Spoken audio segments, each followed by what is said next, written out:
So did she tell you the story about it? A little, yeah. Yeah, so I wrote the book 2 years ago when we got engaged. I asked her parents 28 days before I asked her.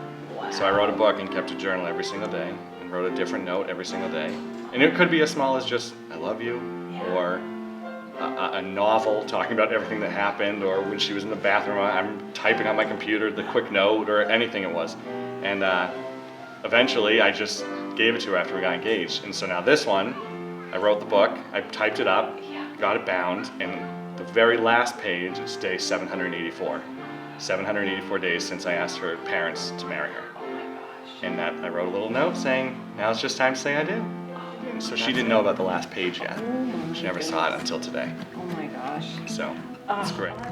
You're playing jokes on people left and right, huh? Yeah. Obviously. We gotta have fun, otherwise I'm gonna start bawling my eyes out. Welcome to Jackson, New Hampshire. The beautiful Wentworth Inn. And Chelsea and Dave's first pâté as husband and wife.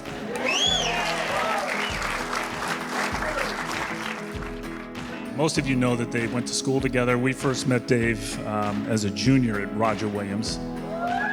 We were moving Chelsea into her dorm, and the dorm was kind of a quad thing where they have, a couple bedrooms and then a common area and then a porch. So we got Chelsea moved in, and we're just about to say goodbye, and all of a sudden I hear Chelsea go, "Dave!"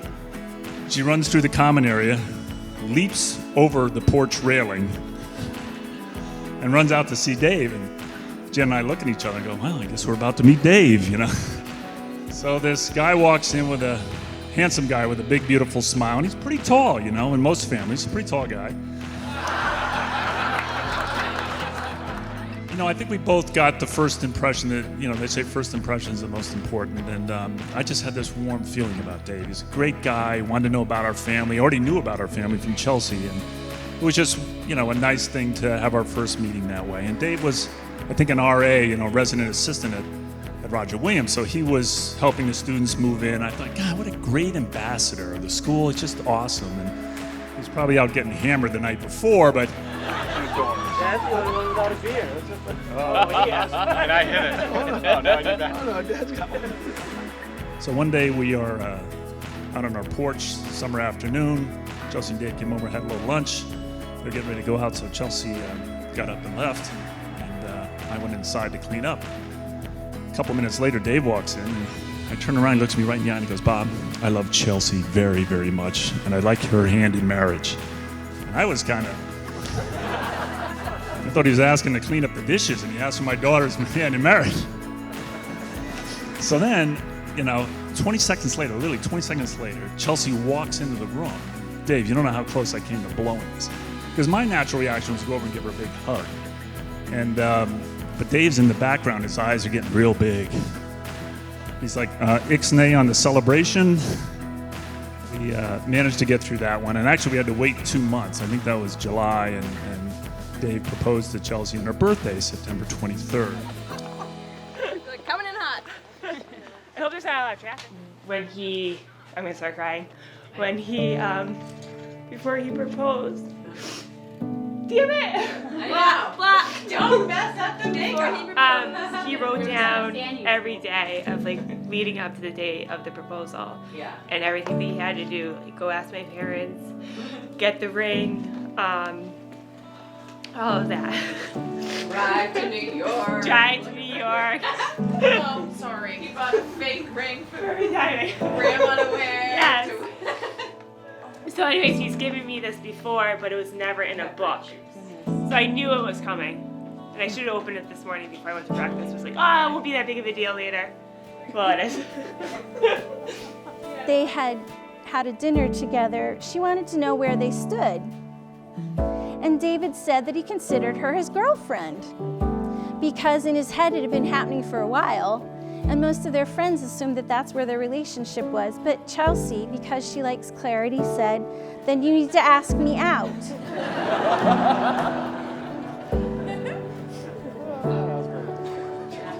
Like a year out of college, he he sent me flowers for Valentine's Day to work. So this corner keeps peeling off. So that everyone at work is like, oh, you have a boyfriend? Although you've never told us. You always tell us that you don't have one. I'm like, well, now this is just complicated. So I made him come down, take me out to dinner, made him pay, and at the end of it, I said, so where do we stand? It's on the board going into the church.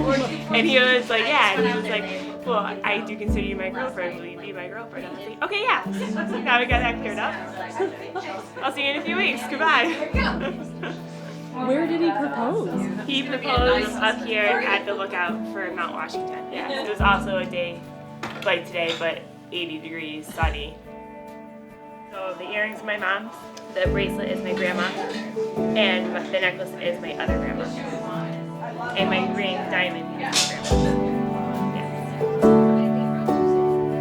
Whoa, we're really not like that. The most important part of their story, of all the stories about them, is that they're friends first. And the nice thing that Chelsea, Todd, and I got to see was our parents being best friends for 34 years now. And we've seen that is the perfect foundation for a long and successful marriage. You need to be friends first.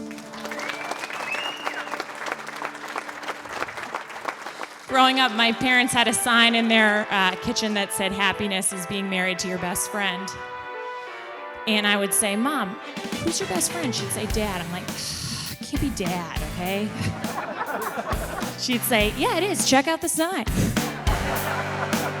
And over the last few years of getting to know the Kilfoyles, it's so clear to us that Dave and Colleen have the same relationship. They're best friends first.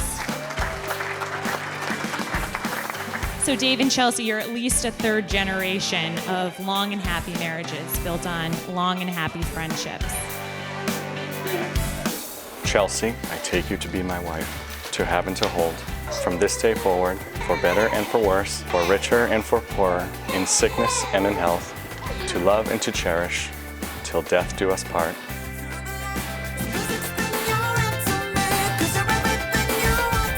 David, I take you to be my husband, to have and to hold from this day forward, for better or for worse, for richer and for poorer, in sickness and in health, to love and to cherish, till death do us part. Chelsea, I give this ring as a symbol of my vow with all that I am and all that I have. David, I give this ring as a symbol of my vow with all that I am and all that I have.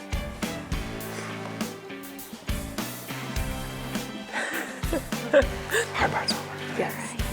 David was a fun lover, a family lover, always someone organizing different activities and getting people together, bringing them together, and making sure that we all had stuff to do throughout the day, maybe on into the next day. It didn't matter. David was always bringing people together, and regardless of family or cousins or friends, I think that holds true throughout the rest of the life. Having witnessed your vows for marriage before God in this gathering, I announce with joy that you are from this time on husband and wife. And I present to you this beloved community. Mr. and Mrs. David and Chelsea Kilfoyle.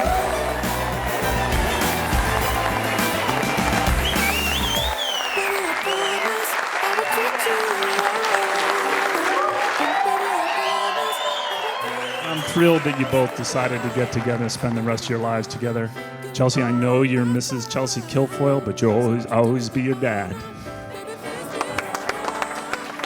I'd just like everybody to raise their glass and wish them both good health and happiness for many, many years to come. Thank you.